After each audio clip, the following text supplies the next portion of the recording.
acclamations, l'archevêque Kassy Dazito, président de la prophétie, porte-parole du conseil pastoral de Côte d'Ivoire. Voilà, encore plus. Réunis en session d'urgence ce vendredi 16 septembre 2016 pour évoquer les questions du moment relatives à l'Église protestante, évangélique et indépendante, les présidents de fédérations et les collectifs de pasteurs et servants de Dieu ont massivement effectué le déplacement. Au nombre de 200 personnes et occupant la salle 12 de l'hôtel Bellecote 6 à Cocody Riviera, cette rencontre d'échange et d'information a vu la présence du conseiller spécial du ministre d'État, ministre de l'Intérieur et de la Sécurité, M. Claude Ossaï, et de sa délégation. L'initiateur et l'instigateur de cette rencontre avec les autorités étatiques a été piloté et mise sur pied par son éminence, président de la confessie et président du conseil pastoral, l'archevêque Kassy Dazito. Débuté à 10 h, cette grande réunion d'échange et d'information a porté dans sa particularité sur le constat et sur la situation morose concernant les relations entre l'Église évangélique protestante dans son ensemble et l'État de Côte d'Ivoire, afin d'apporter des propositions idoines en vue d'une collaboration sans méfiance et d'une cohésion sociale. Après le mot de bienvenue du président du comité d'organisation, la servante de Dieu, Naomi, et les présentations des différentes fédérations et organisations pastorales relatées par le révérend, l'évangéliste Ogba Jonathan, se sont succédés à la chaire l'archevêque Kassy Dazito et le conseiller du ministre d'État, Ahmed Bakayoko, pour livrer chacun leur message. Alors, ce matin, je voudrais dire merci pour présenter à l'Église de Côte d'Ivoire et aux représentants de M. le ministre quelques inquiétudes que l'Église éprouve. Et à partir donc de ces inquiétudes, interpeller l'État ivoirien, le gouvernement, pour nous aider, ensemble pour que nous allons aux solutions pour une paix durable et surtout pour une cohésion pacifique entre l'Église et le pouvoir d'État. Alors donc, je viens par la présente faire un état des lieux et exposer sur la situation morose concernant les relations entre l'Église évangélique dans son ensemble et l'État de Côte d'Ivoire, afin d'apporter des propositions idoines en vue d'une collaboration sans méfiance et d'une cohésion sociale. Monsieur le conseiller, au titre donc des points exposés, je voudrais relever ce qui me brûle le cœur. D'abord, à commencer par la fermeture des églises pour cause d'une zone sonore. Deuxième point, les mesures de restriction de la RTI envers les églises évangéliques. Le constat de l'arrêt et de l'obtention des agréments délivrés aux églises par le ministère du tutelle. Depuis le moment où nous allons constater que l'agrément des arrêtés ministériels sont bloqués pour de 4 ans. Et le manque d'assistance et d'appui financier à la formation théologique et civique des pasteurs par le ministère du tutelle. Au 5e point, monsieur le conseiller, l'absence des guides religieux évangéliques dans les institutions étatiques telles la commission électorale indépendante, le conseil économique et social et la médiature et autres. La gestion contraignante du pèlerinage chrétien évangélique par l'État. Le manque d'un interlocuteur charismatique évangélique face à l'État.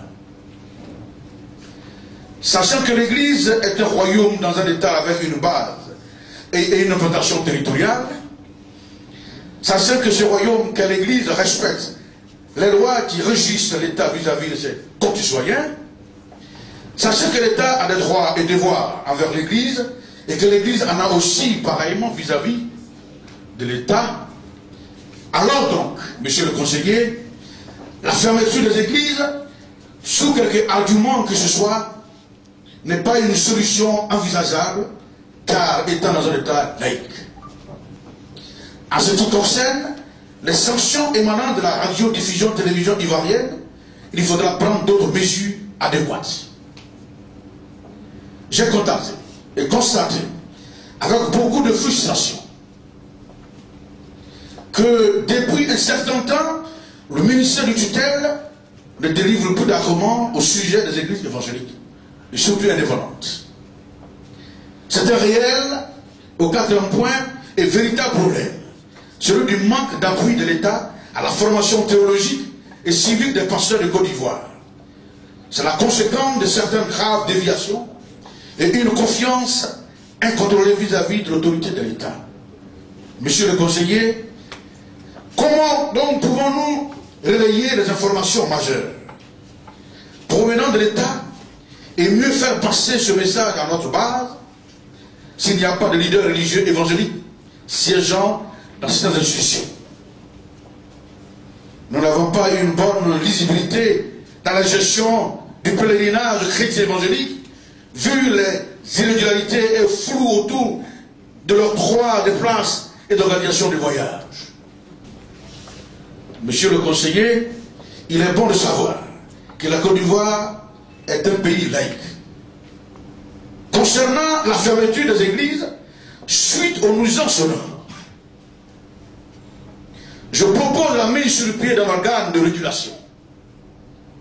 Cette structure se chargera de veiller à la régulation des heures de réunion, de sensibilité sur les lieux de culte et quant aux instruments à utiliser. Que de fermer des églises de façon unilatérale.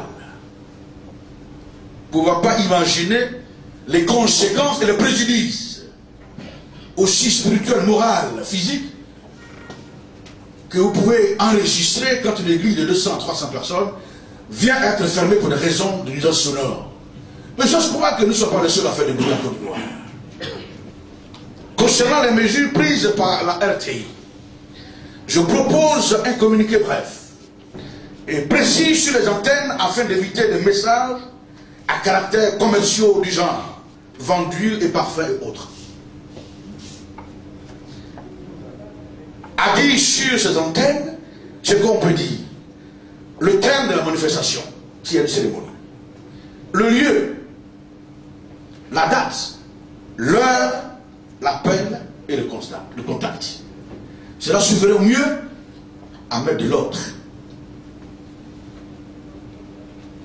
Monsieur le conseiller, au troisième point, en ce qui concerne la délivrance des agréments des églises par le ministère du tutelle, je propose un critère fondamental. Obtenir une lettre de recommandation émanant de l'une des obédiences à laquelle le demandeur est issu. L'Église de Côte d'Ivoire, les religions se représentent en 4 grandes obédiences. Si vous voulez prendre dans l'ensemble des religions, nous avons nos frères musulmans. Si nous descendons dans notre famille, nous avons l'Église catholique. Après, nous avons les protestants. Et dans les protestants, il y a le protestant évangélique. Et dans le protestant évangélique, il y a le protestant évangélique indépendant. Les églises indépendantes. Protestants, il y a l'église évangélique. Dans l'église évangélique, vous trouverez en son sein les assemblées de Dieu, les réveils qui sont représentés ici. Et c'est un protestant pur. Mais à l'intérieur de l'église évangélique, vous avez des églises indépendantes qui ont été fondées, qui du moins se fondent par les Ivoiriens ou d'autres ministères, d'autres missionnaires, qui ne dépendent pas d'une mission extérieure, mais qui sont des Ivoiriens ou des femmes que Dieu utilise pour fonder des églises. Il existe. Présenter un diplôme ou une attestation théologique ou un diplôme équivalent. Ceci est valable pour tous nos frères missionnaires qui veulent bien s'installer en Côte d'Ivoire. Nous voudrions interpeller le gouvernement ici présent, par votre voix, en tant que notre ambassadeur, de nous aider à vous aider et à aider la Côte d'Ivoire.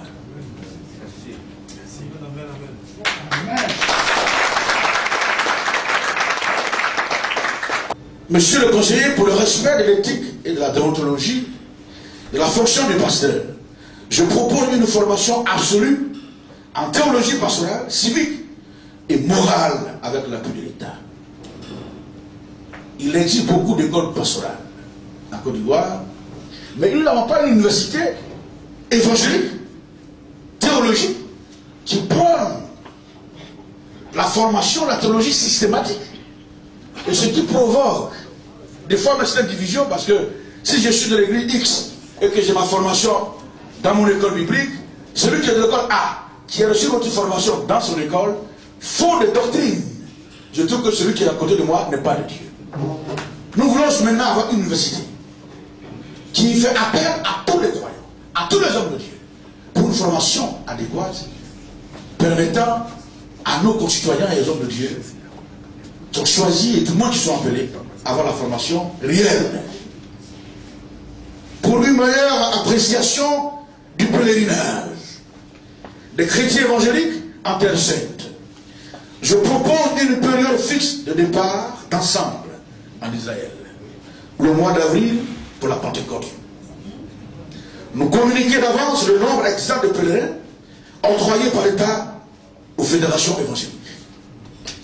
Nous avons un problème. Un véritable problème. Quand vous nous demandez d'aller en Israël à une période où les Juifs font leur fête, moi je ne suis pas un Juif. Je veux bien aller en Israël, mais avec une période où tu reçois ma foi. Monsieur le conseiller, je remonterai en disant que l'absence de l'Église évangélique indépendante protestante dans sa grande famille, dans certaines institutions, cause un problème. Je vous donne l'exemple seulement de la CI, la Commission électorale indépendante. Nous avons le représentant de nos frères musulmans, nous avons l'Église catholique, nous avons les protestants. Mais nous n'avons pas un protestant évangélique. Vous nous oubliez tous les jours. Qu'est-ce que nous avons fait? Alors comment comprendrez-vous, enfin, que nous pouvons relayer les formations à nos bains si je ne suis pas là où on discute des choses sur le terrain? Vous êtes surpris que par moment, vous avez les chiffres exacts. Vous avez les chiffres aux élections. Vous avez constaté les chiffres aux élections. C'est parce qu'une partie de la tranche de la population n'est même pas informée de ce qui se passe dans le pays. Dès lors, nous posons une abstention résolument pour savoir qu'est-ce qui se passe dans le pays. Au Conseil économique social, je pense qu'aujourd'hui nous sommes en 2016, ne croyez pas, mes chers collègues, frères, que les éminences que vous voyez ici, vous avez des gens, des intellectuels, des docteurs, des gens qui ont le PhD parmi nous. Ne pensez pas que nous sommes divisés. C'est une mauvaise interprétation. Ce matin, vous constatez que la Côte d'Ivoire est réunie ici par les autres églises. Ils sont pas divisés.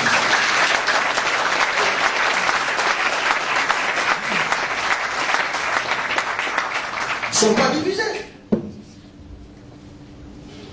Selon la Convention de Genève, qui donne mention de la création de l'Église protestante évangélique, je voudrais savoir, gouverne, je ne sais pas par rapport à la laïcité de l'État que l'État peut prendre seulement sur lui, de façon unilatérale, de former une Église.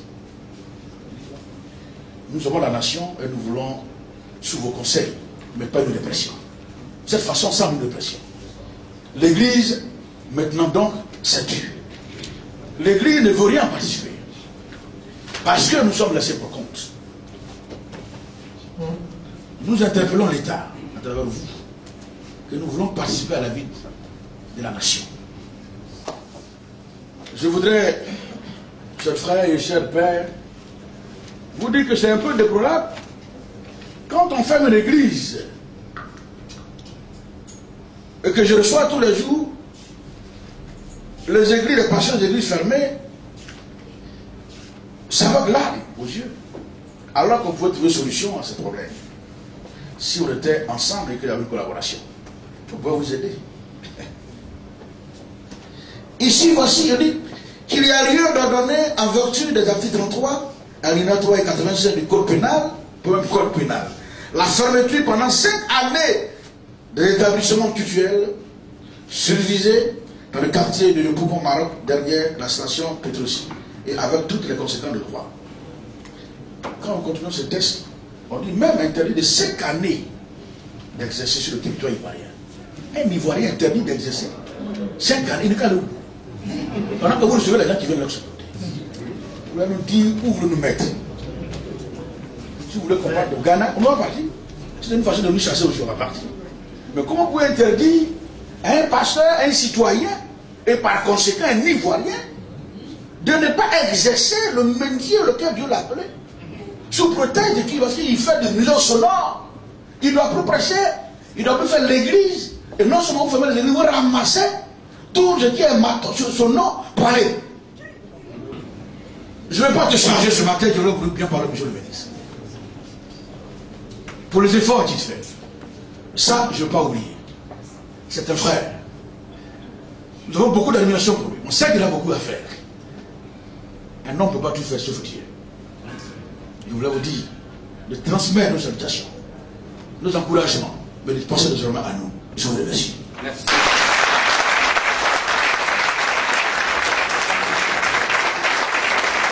On peut quand même se renouveler. Oui. Est-ce qu'il y a quelque chose de très important? On peut attendre le Seigneur pour ce message. J'ai donc pris note des 7 points que vous avez énumérés. La fermeture des églises par suite des nuisances sonores, quelques difficultés avec la radio-télévision ivoirienne suite à certains désagréments, soit exagérés ou minimalisés, mais dans tous les cas, il y a un contentieux, la difficulté d'obtention d'un agrément, la demande d'un appui financier pour l'organisation de telle ou telle activité relative aux églises, l'absence de certaines éminences que vous représentez dans des organisations étatiques comme le Conseil économique et social, comme la Commission électorale indépendante, comme la Grande Médiature, j'en passe, la question du pèlerinage, et puis enfin, le manque d'interlocuteurs crédibles qui fait que le dialogue, quand il n'est pas rompu, est quelque peu brouillé avec les hommes de Dieu. 7 points essentiels que je retiens. Je voudrais très rapidement vous rassurer d'une chose avant de continuer. Dès l'instant où le ministre d'État, le ministre de l'Intérieur et de la Sécurité, Ahmed Bakayoko, me demande de venir à cette rencontre historique et très importante, vous conviendrez que la Direction générale des cultes, qui est en réalité votre tutelle, est informée. Le président de la République a donc l'information, parce qu'une telle cérémonie ne peut se faire en catimini, même si elle se tient à l'intérieur de 4 murs. Parce que, de notre entendement, il faut bien que nous parlions, parce que nous sommes d'abord Ivoiriens, nous sommes d'abord frères, nous sommes d'abord humains, au-delà des contradictions, qu'elles soient politiques ou religieuses. Mais nous sommes d'abord des humains qui avons la lourde responsabilité de vivre sur un même espace donné. À partir de ce moment, que nous ayons des points de vue divergents, ce qui est tout à fait normal, ce qui est tout à fait possible. Cela ne doit pas nous amener à nous éloigner les uns des autres sous quelque prétexte que ce soit. Donc à partir de ce moment-là, et étant le ministère de tutelle, nous avions le devoir et l'obligation, à travers les structures décentralisées du ministère de l'Intérieur, de venir vers vous, vous écouter, et même si je sais dans quelles conditions, cette rencontre s'est préparée. Donc merci encore à vous, et soyez rassurés que le ministre d'État a les oreilles orientées vers vous. Le directeur général des cultes qui est absent, qui est hors du pays, a les oreilles orientées vers vous. Il a d'ailleurs un de ses proches collaborateurs qui est ici, qui m'accompagne. Pour vous dire que l'État ne vous a en réalité jamais abandonné. Jamais abandonné. Mais je reste persuadé qu'il y a eu beaucoup d'incompréhension. Et si on ne surmonte pas ces écueils, si ensemble on ne surmonte pas ces difficultés, bien évidemment, nous irons d'écueil en écueil et des choses plus graves que celles que nous avons déjà vécues peuvent arriver. C'est pourquoi sur l'ensemble de ces points, je ne donnerai pas malheureusement de réponse précise parce que je n'ai pas pouvoir de le faire. J'ai pouvoir de proposition, j'ai pouvoir d'orientation, j'ai pouvoir de donner conseil, j'ai pouvoir de donner mon avis à ma hiérarchie sur tel ou tel point. Mais je n'ai pas mandat de donner réponse exacte parce que ce sont des problèmes puissants et profonds que vous avez posés. Surtout que l'Église que vous représentez, c'est des millions d'âmes. Donc toute décision qui doit être prise doit l'être avec beaucoup de sagesse, beaucoup de calme, mais dans la concertation. C'est la raison pour laquelle l'une des propositions que je ferai au ministre d'État sera de convoquer d'abord une grande rencontre avec l'ensemble des éminences que vous êtes, pour qu'on reprenne de façon plus structurée les propositions, les doléances, mais les griefs qui viennent d'être posés. Et puisqu'il aura eu le temps de lire les propositions qui sont faites, il vous donnera un certain nombre de réponses afin que les Ivoiriens réapprennent à se parler, afin que les Ivoiriens réapprennent à s'accepter, afin que les Ivoiriens réapprennent à vivre ensemble. Vous l'avez dit, la Côte d'Ivoire est un pays laïque. Et c'est ce qui fait la force de ce pays-là. Et je fais partie de ceux qui pensent que chaque Ivoirien a sa place et que dans un cadre laïque, chacun peut apporter le meilleur et le maximum de lui-même pour que la Côte d'Ivoire soit redevienne ce qu'elle était, soit aille au-delà de ce qu'on a toujours connu. Et vous avez un rôle important à jouer dans cette Côte d'Ivoire-là, cher père. Vous avez un rôle important à jouer dans cette Côte d'Ivoire. Vous avez parlé d'un point important. Regardez les exilés, nos frères, qui sont dans les pays voisins. C'est à vous qu'ils s'adressent. C'est vous qui avez la facilité de les rencontrer parce que vous êtes leur pasteur. Vous êtes leur berger. Vous êtes leur protecteur. Mais si nous, ministère de l'Intérieur et de la Sécurité, si l'État de Côte d'Ivoire ne vous donne pas mandat de l'accompagner dans la politique du retour de ces personnes, on peut faire fausse route. Vous avez un rôle à jouer. Et cela, nous le comprenons. Vous avez la facilité, j'en connais, je ne citerai pas de nom ce matin, de pasteurs qui rendent visite à des prisonniers, de quelque nature que ce soit, qui jouent le rôle d'aumônier. Vous avez donc, vous êtes le prolongement de l'action pénitentiaire et judiciaire. Mais vous avez aussi le devoir de calmer, d'apaiser ces esprits et ces âmes un peu troublées. Si nous ne nous rapprochons pas de vous, nous ferons fausse route. Vous avez la possibilité d'impacter, mais positivement et de façon très forte, une décision qui est prise au plan national. Vous l'avez dit heureusement.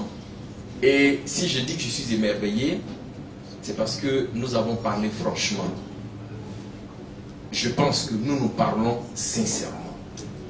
Et je vous remercie parce que un homme de Dieu s'éloigne de l'hypocrisie. Et quand il dit ce qu'il pense, il reflète la lumière de Dieu.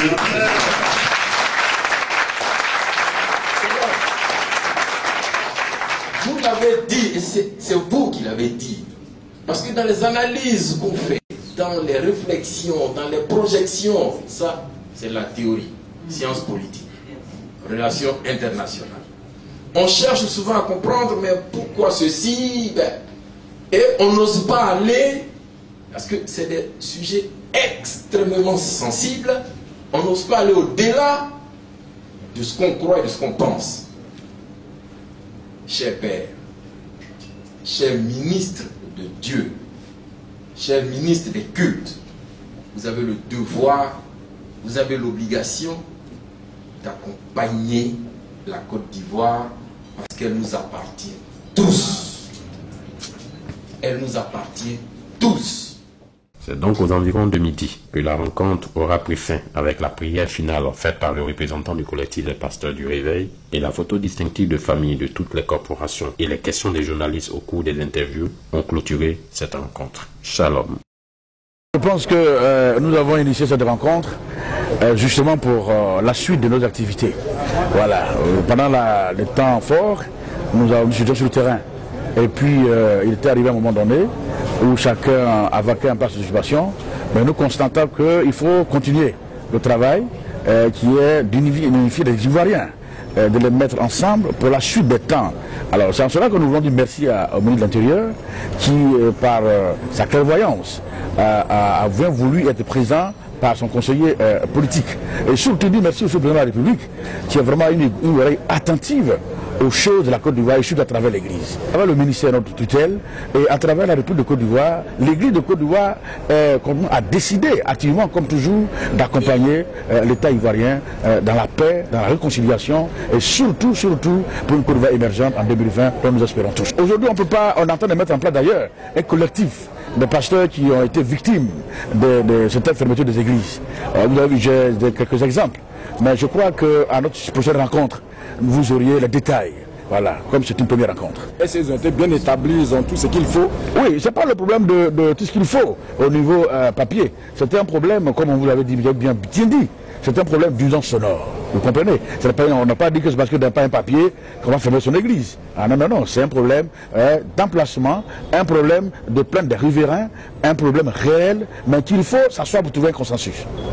Après les échanges avec le représentant du ministre, avez-vous été compris? Oui, je pense que le représentant du ministre a tellement compris, comme l'a dit lui-même, c'est des problèmes essentiels. Dans une nation, à un moment donné, il faut pouvoir que l'État et les autres concitoyens arrivent à se parler et pour élever certains équivoques. Mais ce matin, il a vu lui-même que cette ambiance a démontré qu'entre nous et l'État, il n'y a rien, il n'y a pas de palabre. Mais c'est un temps où on doit maintenant ensemble communier pour le bonheur de la Côte d'Ivoire et surtout pour le peuple ivoirien. Votre appel au Corps du Christ? Mon appel au Corps du Christ, c'est qu'il y a une prochaine rencontre. Je voulais demander que tout le monde vienne à cette rencontre, tous les pasteurs, les présidents des églises, pour qu'ensemble, l'Église prenne place dans la nation. Merci.